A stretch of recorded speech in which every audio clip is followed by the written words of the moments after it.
I have to do a check. Okay. Okay, go ahead. Okay, great. Today is March 17th, 2026. This is the Senate Committee on Institutions.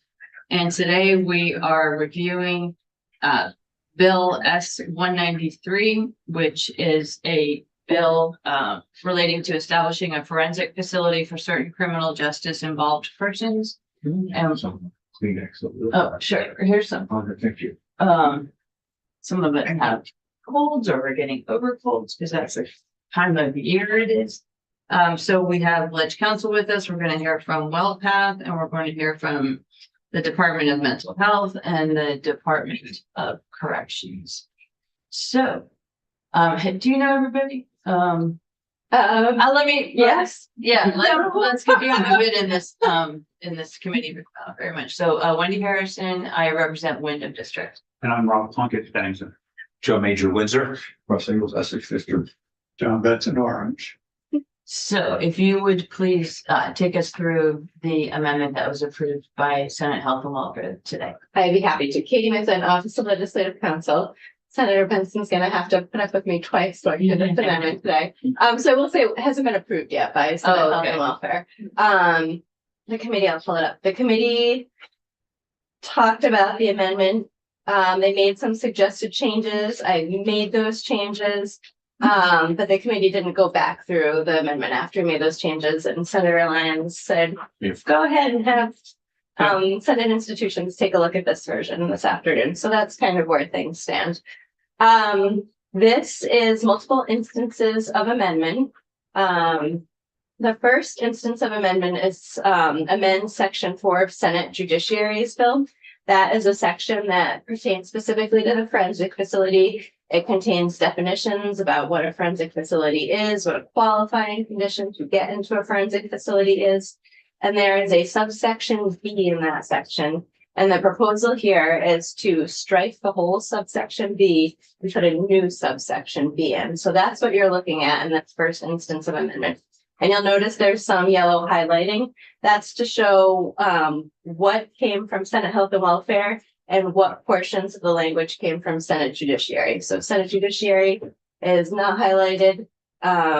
Yellow highlighting is from Senate Health and Welfare. You'll also see green highlighting. Those are the changes that Senate Health and Welfare asked for this morning, but it hasn't looked at yet. Okay, so just to be clear, so everything's highlighted in yellow or green was in Senate Health and Welfare. Yes. Thank you. Okay. So we have language that the Commissioner of Corrections shall establish and operate a locked, secure forensic facility for the secure evaluation, treatment, and care of individuals who have been transferred pursuant to other sections of the bill into the forensic facility. The forensic facility shall be designed and operated in a manner that supports a therapeutic, recovery-oriented, and trauma-informed environment comparable to a community-based residential treatment setting, while maintaining appropriate levels of safety and security. It shall not refuse any persons it is ordered to admit and shall not require any clinical or diagnostic prerequisites for admission. The forensic facility shall provide for the safe housing and management of persons, including the ability to separate the population by sex and to otherwise address clinical, safety, or operational considerations as appropriate, including the possible operation of multiple facilities if required by the clinical needs of the transferred persons. The forensic facility shall employ a clinical services director to oversee all forensic, clinical, and competency restoration services provided to transferred persons. It shall implement staff qualifications, licensure, training, and supervision requirements that are sufficient to ensure that persons transferred to the forensic facility have access to clinically appropriate care, treatment, services, and supports consistent with individual needs and with applicable professional standards. And it shall ensure that persons receive clinically appropriate assessment and treatment planning, including the development of an initial person-specific treatment plan within 72 hours following transfer, which shall be reviewed periodically as clinically indicated. So that is the first instance of amendment. The second, Yeah, are you okay if we do? Please. Yeah, it's better, I think, if we do. So, what was the the issue with, an initial? The Department of Mental Health, who's with you today, asked for that change, to make it specific that after, that the treatment plan, within the 72-hour window would happen after an initial transfer, but there might be other updates to a treatment plan over time as a person is held. So this is just governing when a person is first being transferred into a forensic facility, how quickly that forensic facility team of providers would have to put a treatment plan in place for that person. But not not the subsequent. This doesn't govern the subsequent. Okay, I could provide just a little more on that.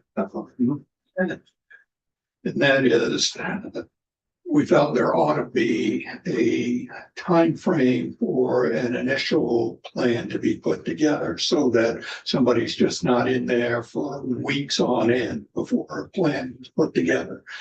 But that initial plan may not be the final plan as the patient is further evaluated and their needs are further assessed. So it simply says you got to deal with them within 40 or 72 hours with some initial plan for treatment. And then I have a question on this section also.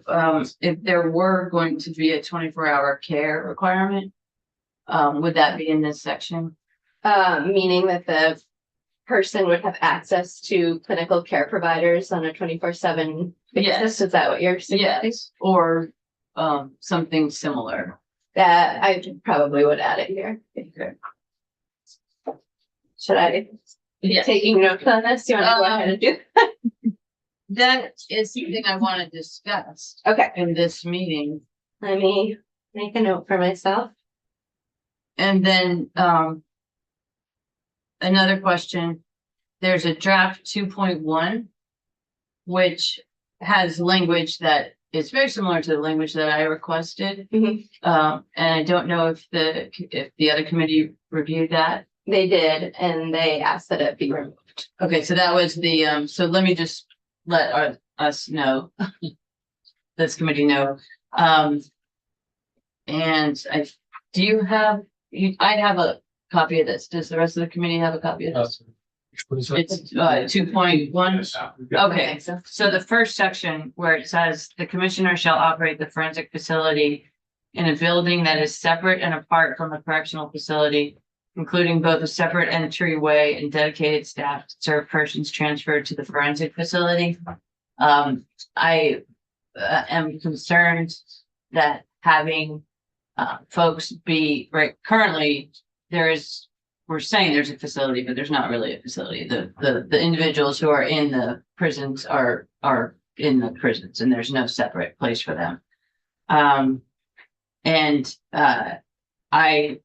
think I would like to discuss with this committee the importance of having that the place, whether it's a facility, we call it a facility, that it should be separate from the other people in the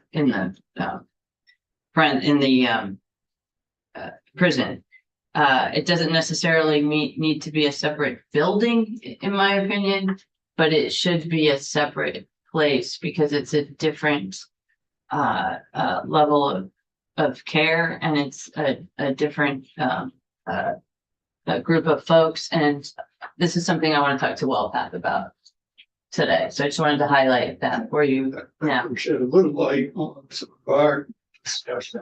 That was the way that it read to and health and welfare, as this was calling for a separate facility with a dedicated staff. And the question there was, where we are with the women's prisons, you could be looking at something 5-10 years out in the future if we were looking for a completely separate facility to be developed. And the thought was to concentrate less on the physical plant, but more on the treatment and care for the individuals and give some flexibility in the facility itself or how the facility was to be developed. And that's why the thought was to remove that piece. Okay, that's very helpful. Thank you. And there are ways that we could provide a physical facility without building a whole building. Just clarification, for what you wanted. Were you asking in your separation, were you asking for in another building, or were you asking for possibly another part of the same facility? Either part of the same facility or, for example, in Southern State, there's the big open area where they always point out the concrete pad for the educational facility that was never built. Are you all familiar with that?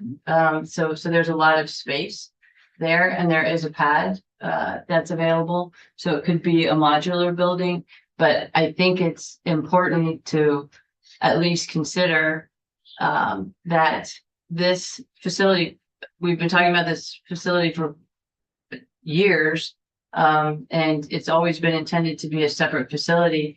It could be have the advantages of a separate facility and be on the grounds of one of the prisons.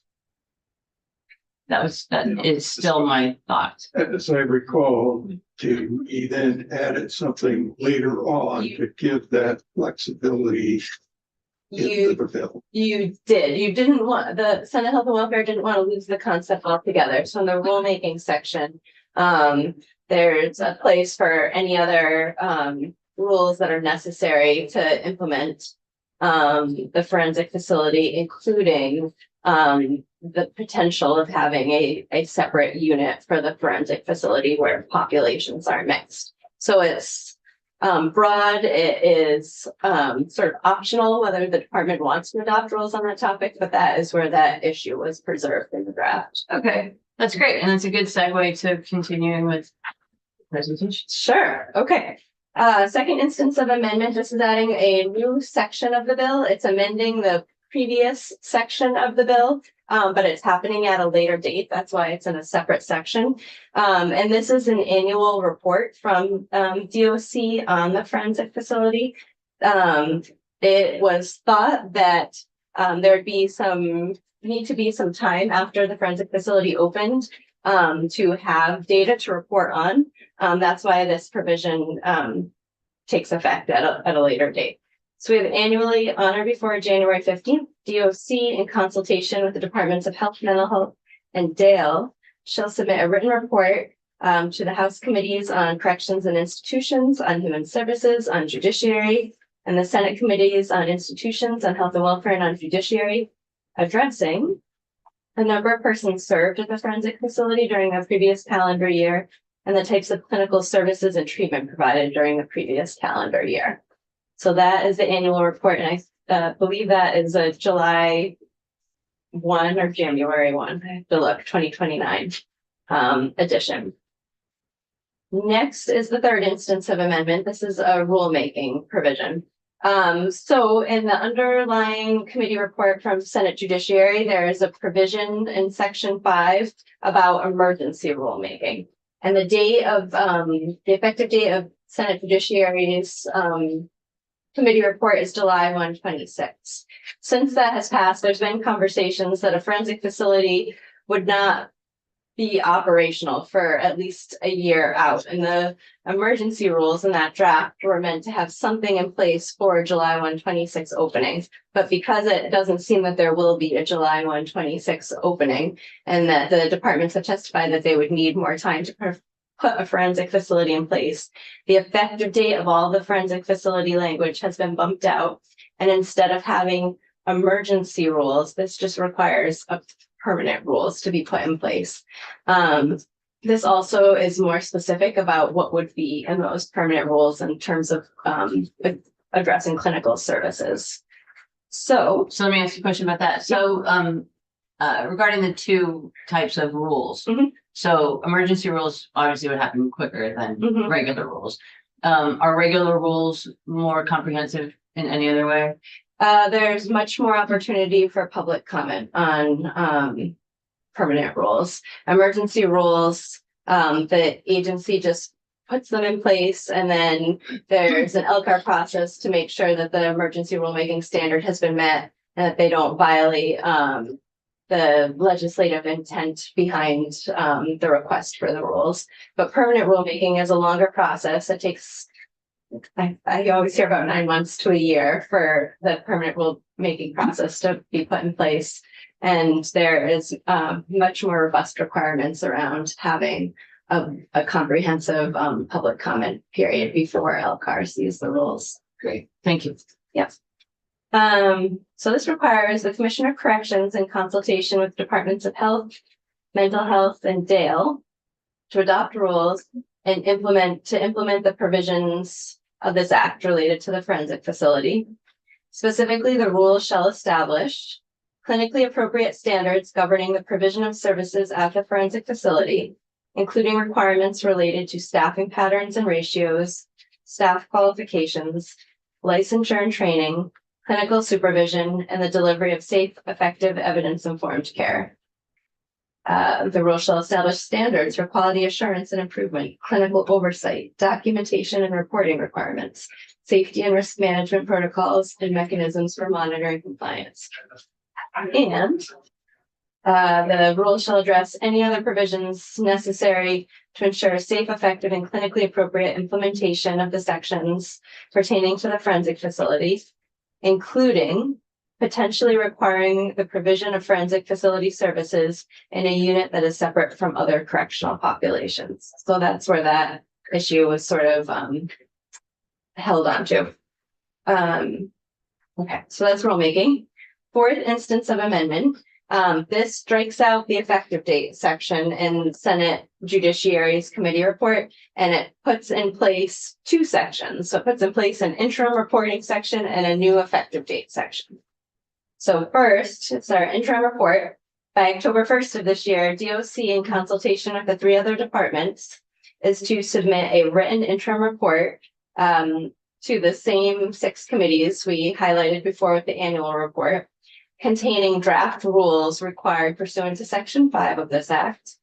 The interim report shall also address the status and anticipated timeline for the adoption of rules under this Act, forensic facility planning, including the specific proposed location of the forensic facility, space considerations and design elements necessary to support the provision of therapeutic services, and security at the proposed location, and the timeline for any necessary fit up of the forensic facility. And then interim report shall also address initial staffing considerations, including anticipated staffing levels, required qualifications, and potential contracting needs.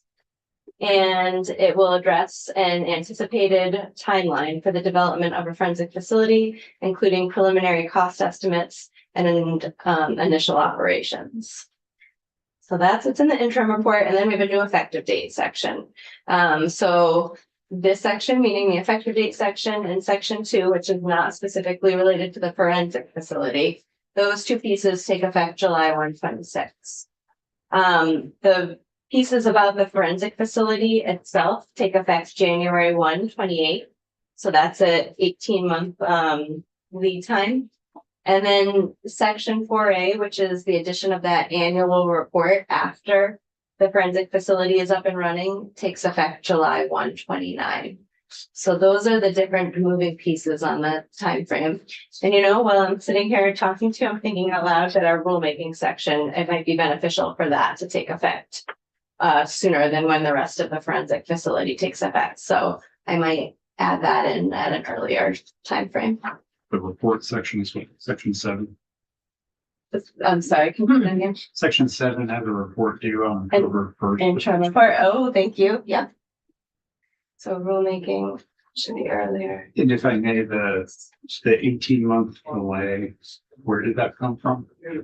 That came from a conversation with the Department of Mental Health, also with the chair of Health and Welfare, and I don't know if it came up in the whole committee, but there is a conversation that since the forensic facility wouldn't be operational, what date was realistic to have rules ready and to have a facility that was ready to start accepting transferred persons. Okay, and where did it come from that it wouldn't be operational? On July 1, 2026. Yeah, The Department of Mental Health, when I asked that it wouldn't be operational this July 1, Department of Mental 26. Health, which would be the department that would be doing it. So Department of Corrections didn't say that? I didn't hear that from the Department of Corrections. I heard that from the Department of Mental Health. We didn't have the Department of Corrections in committee, so. Okay. So are you saying it's possible that it would be? I don't know. I know that the Department of Mental Health wouldn't be the department that would actually be implementing this. So I Okay. don't know why they would say that. But we'd have to ask. That's All right, we can ask them, and then we could also ask corrections. Yeah. And, I'm just, I tell me don't know- I again, don't know what what the- exactly was delayed? implementing the entire, most of the bill. It could, as a piece Yeah. maybe to add, that is, since this gives some flexibility to develop what are the standards and what are the requirements are. We don't even know what the facility is gonna consist of. So it gives some time to define what that is, what improvements or where it's even going to be located, and what improvements then need to occur at that facility, all to get in place in a reasonable period of time. Right, that I don't know where the July 1st, 2026 came from to begin with, and I presume that that was done advisedly. Again, I think we know what that plan was. Okay, so, thank you. Any additional questions? I think I'm good. So we're going to look at this again tomorrow. We're not gonna vote today. Okay, Are you? available? so Oh, I guess I'm sorry, I do have a question. The amendment says that it refers to Committee on Health and Welfare, but it wasn't. It was referred to appropriations, so it's not in the jurisdiction of Health and Welfare. If I did not realize that. Yeah, Okay, okay, do you know that? yeah, Okay. I'm just making sure that to know where the bill is. I believe it's in appropriations, right? So then that means, so this is work that Senate Health and Welfare has been doing. So that means Senate Health and Welfare, I would presume, is going to continue working on this tomorrow, and instead of them acting as a committee, it would be an amendment from the 5 individual members. If they all decide to sign on to it, is probably how we would proceed. But thank you for saying that, because Well, I did not know. I'm actually asking because I'm not sure exactly how the procedure is, but I know that Mhm. I believe it was done today or yesterday or Friday to appropriations, right? I believe that's the case, yes. But that sort of raises an interesting question, because I know this committee is looking at similar issues and trying to navigate, are we doing 2 separate amendments? Are both committees maybe working together on one amendment that would be under, 10 names for the committee members or 9 names for the committee members? So I'll let you sort of decide how you want to handle that piece, but for the time being, I'll make the changes to the effective dates. Good. I prefer to have one amendment from both committees. Okay. The members I of think, both Madam Chair, that committees. you might want to have a conversation with the other chair.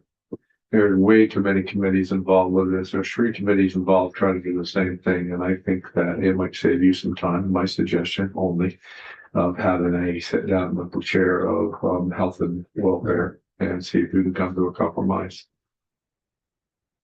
This can go back and forth and back and forth and back and forth. All right, well, let's defer that conversation to the end of this meeting, because I haven't heard from all of you about how you feel about this amendment. I think it's consistent with what I was looking for. But obviously, we haven't all talked about it. So we'll have to figure out the process. Yeah, I Okay. think so. So I'll go ahead and make the changes to the rulemaking. I know you talked about access to 24/7 clinical care. I feel like maybe that should be part of the conversation about one amendment. So I might just hold off on that piece, but it's very easy to add if everybody is in agreement. Right, well, and I'm gonna talk to, ask DOC, because I suspect that if it is a unit that is separate, that there would be folks in that unit. So I will ask DOC about that. Okay. Okay, all right. Good. So let us go to WellPath. To Dr. Hodges. Good afternoon. I hope I'm pronouncing your name correctly. You did, yes, thank you. And did you hear us introduce ourselves? I did, yes. Would you like me to introduce myself and give you a little background? Yes, definitely. Thank you. Absolutely. I can give you a little background on WellPath as well as our history with competency restoration, if that's helpful as well. Yes. Okay, excellent. So my name is Robin Hodges, and I am a psychologist by training. I'm the Senior Vice President of Mental Health for WellPath. And I've been with WellPath about 20 years now, working my way through DOCs, jails, and spent about half of my time in the main DOC as the Regional Mental Health Director. So right next door to Vermont, had a great time living up there. A little bit about WellPath, for those who don't know, we're a correctional healthcare company. We have about 42 years of experience in correctional healthcare. We have contracts in 37 states currently, about 300 partner facilities across the United States, about 8,000-ish employees, and we have about 148,000 plus encounters per day across all of our systems. And it's taken that down to what is it that we do in Vermont. I always like to talk about Vermont being a very unique system, because you have a unified system where you have both sentenced and unsentenced folks together, where you traditionally see those folks in a jail or a prison. But we provide your healthcare services across Vermont DOC. So all healthcare across the 6 facilities, medical, mental health, substance use, dental, et cetera. Any of their mental health needs is also addressed. And we have been the vendor in Vermont since 2023. And then just a little bit about our history with competency restoration. So we were one of the first private partners to develop jail-based competency programs with the California Department of State Hospitals. And part of the reason that happened was that there's a real issue around access to beds at the state hospitals and the increased wait times for folks to kind of address their charges while they were waiting to transfer. So WellPath partner, we have a lot of JBCT programs, a lot of experience crafting competency programs around what the statutes are for particular states. And generally, once those statutes are settled, we develop the competency restoration programs in collaboration with district attorneys, public defenders, DMH, courts, et cetera. And we really sort of integrate the psychiatric stabilization, legal education, and competency assessment all together, depending on how your statute looks at the end. And that's kind of what we do. We're capable of doing these competency restoration programs. We're likely treating some of these folks already who are already in our custody. We do have an acute mental health unit as well as a residential mental health unit in the Vermont DOC. And this is really what we do. We provide healthcare. So with that, I'm going to stop talking and let you guys ask some questions. Okay. So with competency restoration, I'm sure there's many ways of doing it. Can you give the ideal way and then maybe a stripped down method? Yes, so I think the best option is your milieu-based competency restoration. So essentially you're doing treatment other than competency restoration. So your competency restoration is like your psycho-legal education piece, which is really like how to assist your attorney, do you understand the charges against you, et cetera. And then with the milieu-based, you're really sort of implementing other mental health treatment in there. So understanding your illness, problem solving, etc. So that's kind of the preferred way to do competency restoration is milieu based. That's really what you're going to get when someone goes to a state hospital, right? They're there for being generally mentally ill, but they have competency restoration happening at the same time. That's your ideal scenario.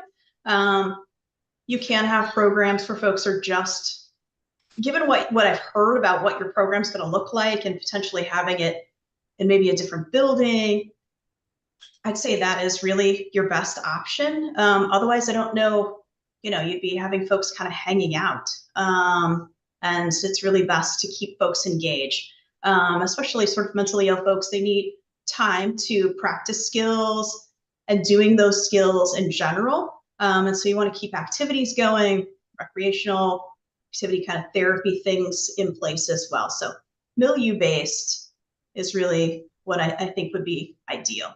And what's ideal is, and that's what we do on our main DOC one as well. Just one second, I just want to make sure, milieu, is that like the French word milieu? Is that what you're using? Yeah, just Okay. like general milieu of the unit, yeah. Okay, yes, Senator Douglas. I mean, Senator Douglas. I know, I'm sorry. I know, I'm sorry. Mayor. Dr. Hodges, you threw me off there for a moment. When you say separate, and I guess I wanted to clarify what you meant as well, separate facility. Are you mean living facility that they're 24/7? Or you just mean during their treatment? No, I was just talking about, depending on how you set it up in Vermont, we have it set up in various different ways. So like main DOC, we have them living in our mental health unit, the individuals who are there for competency restoration. So they're getting general mental health treatment as well as competency-based treatment. Others are set up where it's a unit inside the jail, and that's just where you go for your competency restoration and your treatment, and you're away from the general population. Some mix like activities, education, etc., with the rest of the population. It really just depends on how it's set up. And we can work with any way that it's set up. It just really depends on statute, physical plant structure, how it's set up in general. Okay. And I guess this question is for Haley. Haley, in our present facilities, if we go across the board, do we have separate areas for the mental health, or are they in mixed populations, or how are they set up currently? Or is it dependent upon the facility? Sure. I'm happy to answer that question. And for the record, my name is Haley Summer. I'm the Director of Communications for DOC. So at the Springfield facility, Southern State Correctional Facility, there is a living unit that is for acute mental health care. In other facilities, there are specific areas in which incarcerated people will go to meet with mental health providers. But Southern State is the only one right now that has a separate mental health unit. Okay. Thank you. I'm gonna just clarify, so which unit is the mental health unit? I don't know the name off the top of my head, but I can ask the facility and get back to you with that. Yeah, that would be good, because I think it might be part of a unit. Like Bravo or something. I think it's within one of the existing units. Yeah, I just don't have the name of it. Okay. But I could ask and get that answer pretty quickly. Okay, thank you. And Dr. Hodges, you're saying a separate unit or facility altogether. Is that accurate? Am I understanding that correctly? I'm saying it can be done any way that you desire. So in some states, they are a separate like unit where they have no interaction with the other population. And then in other states, they are living in a mental health unit. And so it kind of just depends on what your statute requires. Given that, and you've seen both, what are the best outcomes?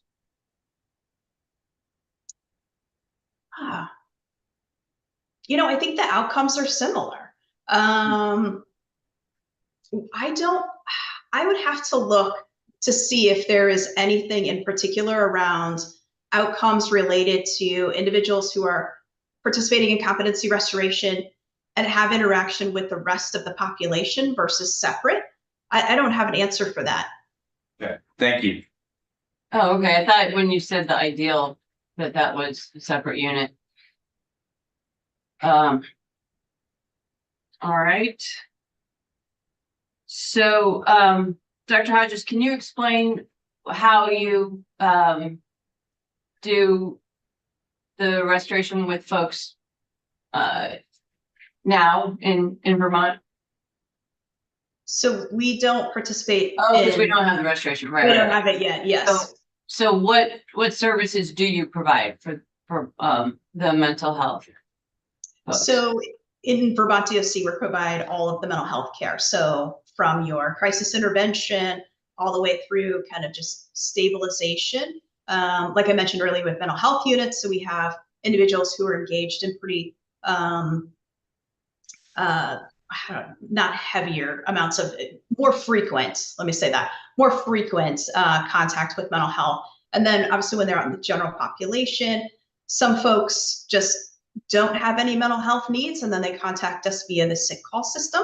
So we run the gamut from intensive crisis intervention to folks who just need a little extra support. Okay, and then what's the staff level from WellPath for mental health at Southern State and at the Chittenden facility, the women's facility? Oh, I was so prepared to answer across the state. I don't have the actual staffing level for Southern or Chittenden. I can get that for you and send it to you via Haley. Okay, so what is the overall state level? Overall state for mental health, we have about 17 individuals for mental health. And then we also have a regional mental health director who's overseeing all of the mental health across the state. And then we also have a travel MHP. It's very important to us that we ensure we have in-person mental health services. So we have, our staffing consists of at least one mental health staff at every facility. Obviously, some facilities like Marble Valley are very small. So when people go on vacations, we want to make sure we're covering those. So we do all of our services primarily in person. Okay, so that's 17 statewide, full-time, 40 hours a week? Yeah. Yeah. All right. I think we might have like a 32-hour mixed in there, but yeah, for the most part, full time. Okay, thank you. Any other questions? So I guess I do have another question just about what we're proposing. Do you have any concerns about the various levels of service, the process?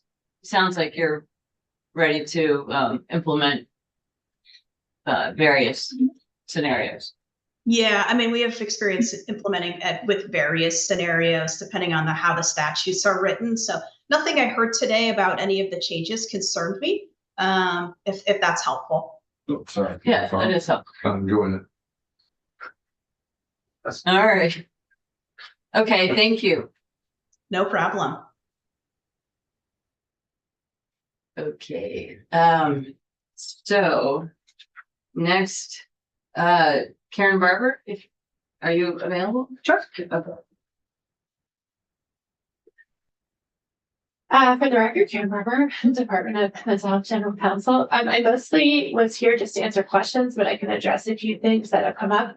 When we were speaking about dates, we were speaking on behalf of the Agency of Human Services, and when we submitted our comments with the dates, it specifically said the Agency of Human Services. So it was not DOC speaking on an island. It was me being the person who was communicating the AHS. And just to be clear, AHS includes DOC, Yes. Health, Department of Health, Mental Health. Yes, there are 6 departments. AL as well, Yeah. so everyone. Yeah. I don't know where the July 1 initial date came from, that was never feasible. But it was not something we were worried about addressing right now. It was something we would have just addressed in the House, but when Katie and I were talking about it, it made sense to change that, just to be clear on the dates. Thank you. I did just want to highlight, Vermont is again an outlier because we don't have any form of competency restoration services. Most states do. The other thing, when you're talking about how many people are doing competency restoration or where are you doing it, other states do much broader competency restoration programs. So they have many, many more people doing competency restoration, which is why you hear about wait lists and beds and those sorts of things. Misdemeanors, felonies, all sorts of folks are being restored. And so in those cases, it may make sense for economy of scale to think about how you're doing that. In Vermont, we are not talking about doing competency restoration for everyone. We are talking about only doing it for individuals accused of the most serious crimes who are being held without bail. Again, we're only talking 3 to 5 people a year. As Dr. Hodges talked about, care is provided milieu-based, which means it's really important that you're around lots of other people and you're engaging in group therapy and you're doing things together. So you don't want to separate people. In other states where they have lots of people undergoing competency restoration, it's a lot easier to do that because there's so many of them. But again, in Vermont, we're not talking about large populations. So I just want to highlight that that is traditionally how treatment is provided. And if we oppose the plan to call this out, we think it's important that that maybe that is the outcome, but to not prejudge it and in fact give DOC and the Agency of Human Services time to assess the clinical needs of the folks who are going to serve and design a program without limiting the options that we have on the table, which is why we think it's really important that the language is in there about how we provide the care, but not what it's going to look like until we've had time to do that.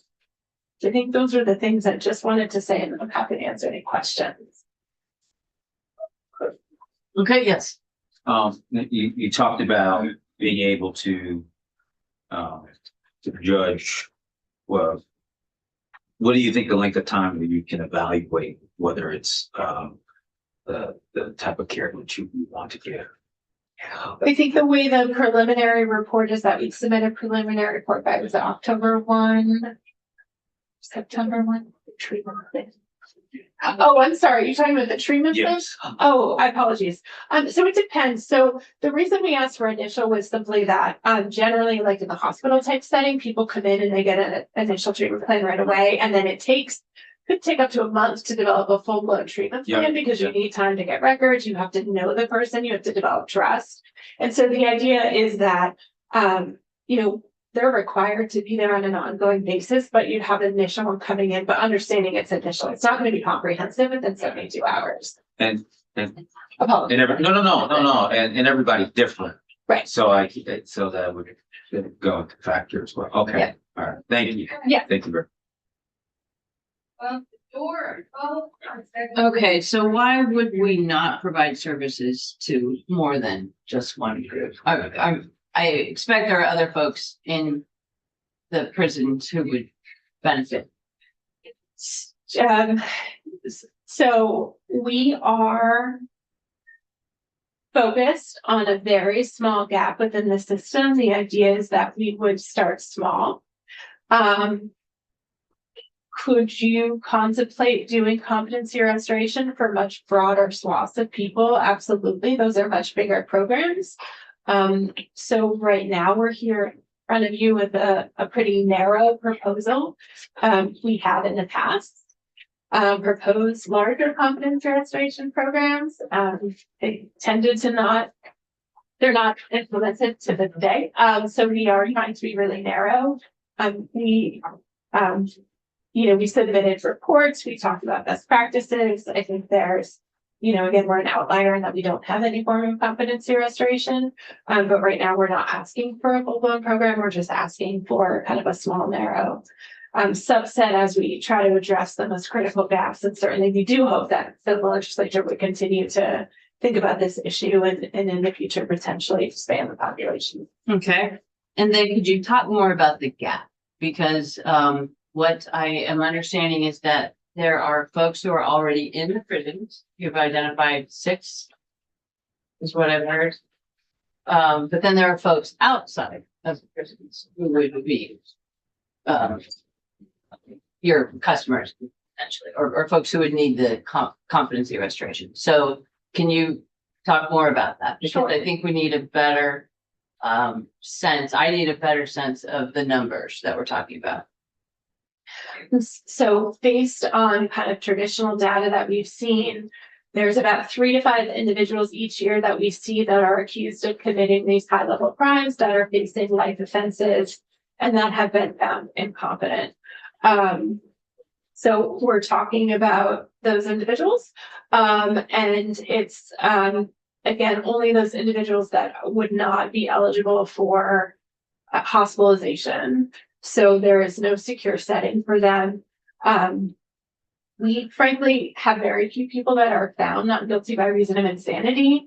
That's because most folks don't actually get there because there's competence issue, and because we're not restoring competency, they tend to not actually get there. We do anticipate it's likely, and we can kind of factor that in, that some of these folks would not necessarily be incompetent, but that instead they would be found not guilty by reason of insanity. It's a pretty high bar. Most folks that, it's pretty rare, even if you do go to trial, they're actually found not guilty by reason of insanity, but certainly we do have a few.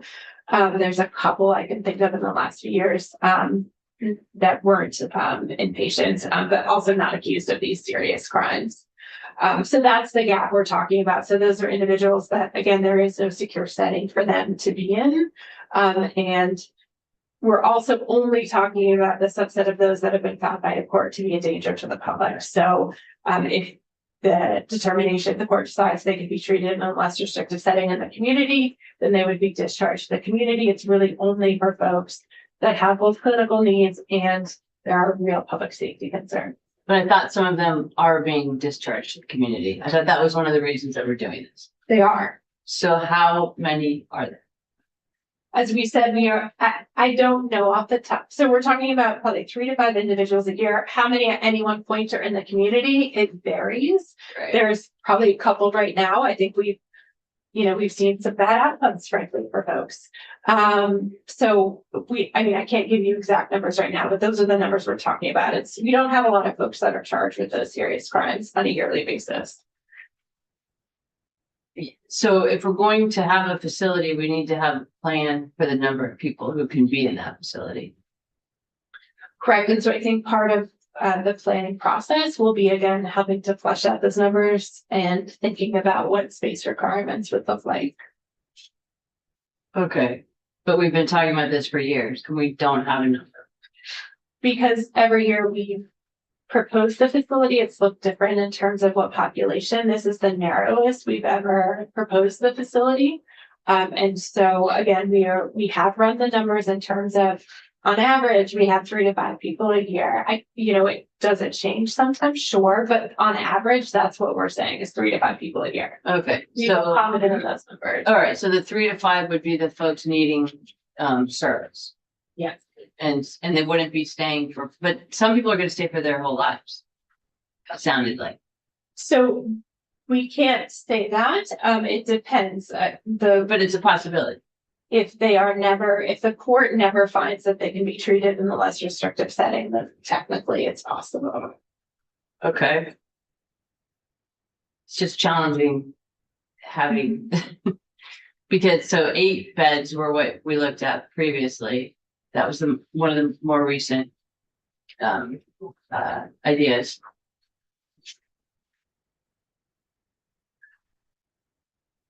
So just somewhere between 8 and 3. I mean, So if you're it's not talking 50, about, right? It's not No, 50. no. So it's probably not 30. No. Okay, so that's helping to get, so Yeah. less than 10. yeah, it's a very narrow subset of the population. That's helpful. Okay, with the committee, or does the committee have any other questions? No. Okay, thank you. And we have Haley here. Do we have questions for Haley? Anybody? I gave her my question, so Okay, she answered. yes, I appreciate that. If there are no questions, I'm happy to just add 2 points of clarification. The first is that the mental health unit at Southern State is Bravo. Very good memory, Chair. The unit capacity is 26 people, and there are 24 people in the unit at the moment. And the other thing, I would just want to expand on Karen's point around the potential harms of negating to mixed populations, specifically as it relates to different types of services. For example, we have a pretty robust pickleball program that's volunteer run at CRCF. And if we were to not mix that population with the general population, it would essentially exclude these individuals from having access to the same services that our general population does. So just wanted to make sure that the committee was aware of this in terms of your expectations for what it might look like.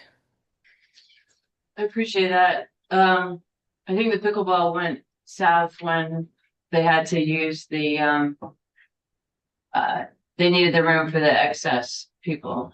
Yes, it is up and running again. And that was frankly just one example. We have volunteer Okay. programs at all of our facilities and wouldn't want to run into a situation where someone couldn't access those because they had to be segregated from the population. Right. I'm sure we could figure that out.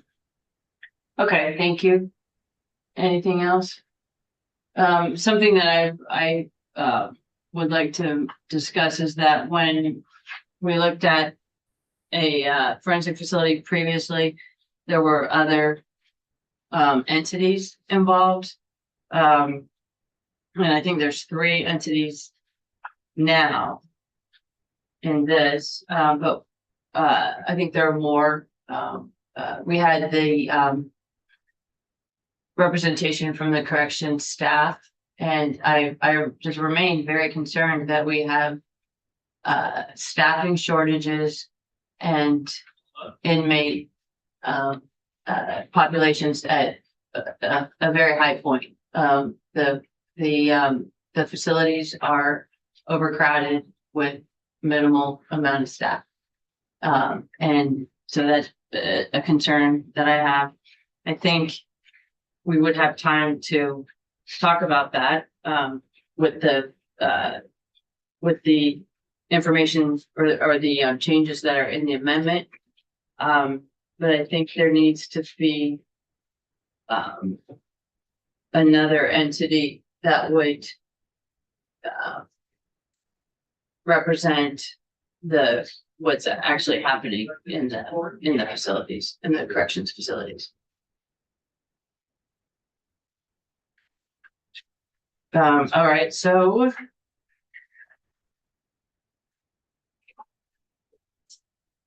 Senator Ingalls, did you want to bring up anything?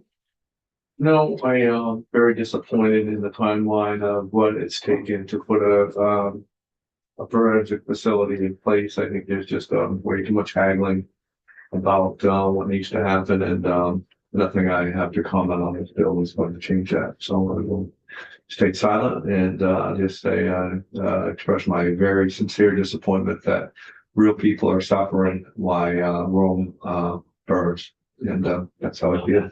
Mm-hmm. This is an ongoing problem that can be solved tomorrow, and yet it isn't us that's affected; it's other people, and therefore,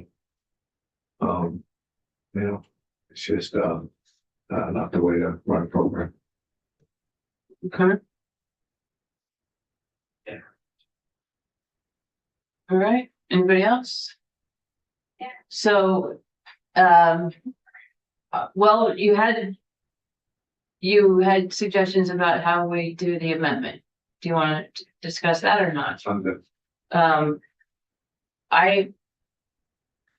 My comments were put into this amendment, so I'm generally good. I want to have another chance to just talk about it and have you all be able to look at it.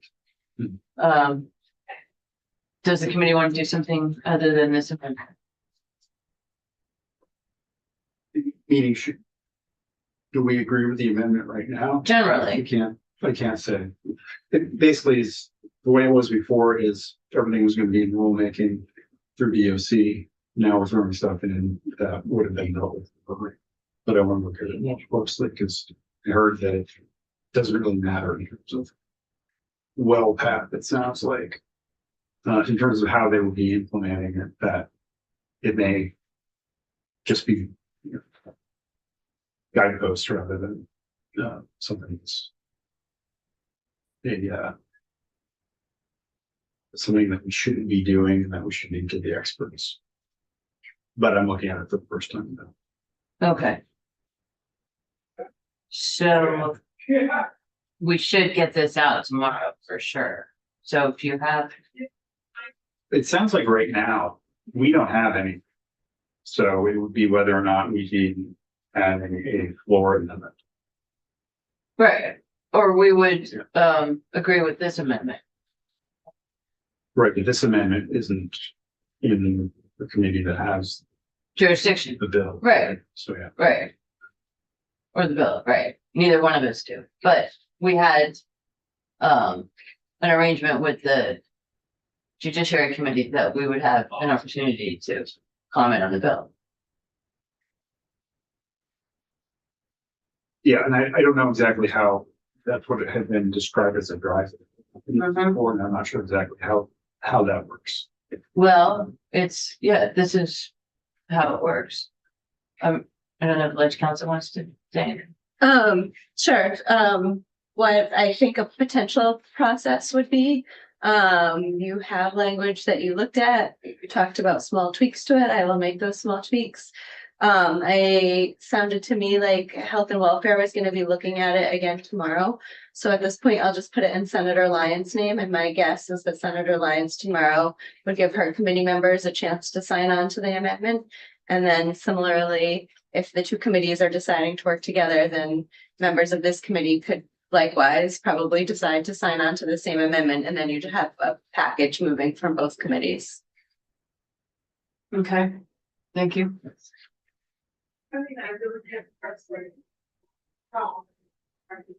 All right. Is that clear? Sort of. Sounds like tomorrow it'll be clear. Okay, So like tomorrow. that's why I'm glad we have tomorrow, because initially we were trying to get this all done today. All right, so I think we are done with that topic. Yes? Anything else anyone wants to bring up? Okay, well, we will be back here tomorrow. We are adjourned. Okay.